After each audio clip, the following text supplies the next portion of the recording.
పెరట్లో మొక్కలు నాటుతున్న తండ్రిని తన పాప, నాన్న, ఈ మొక్కను ఇక్కడి నుంచి తీసి ఇంటి ముందు వాకిలికి మారుద్దామా అని అడుగుతుంది. అప్పుడు నాన్న, అది ఎలా సాధ్యపడుతుంది తల్లి, మొక్క చిన్నగా ఉన్నప్పుడే మార్చాలి, కానీ ఎదిగాక కొత్త ప్రదేశంలో కొత్త మట్టిలో నిలదొక్కుకోలేదు అని అంటాడు.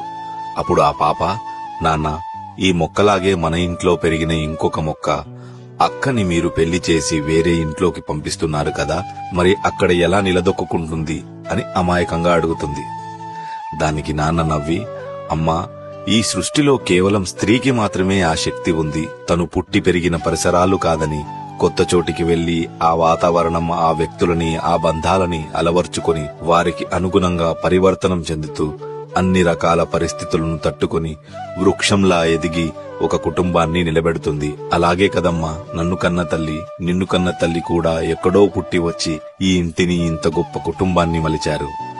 ఈ ప్రకృతిలో పురుషుడు ఎవరికి కనిపించని వేరులా నేల లోపడ ఉండి దృఢత్వాన్ని ప్రసాదిస్తే, స్త్రీ మాత్రం ప్రేమ, దయ, కరుణతో కూడిన నిస్వార్థ వృక్షంలా ఎదిగి నీడను, పువ్వులను, ఫలాలను, మరెన్నో మొక్కలకు ప్రాణాన్ని, ఎన్నో జీవరాశులకు ఆశ్రయాన్ని కలిగిస్తుంది.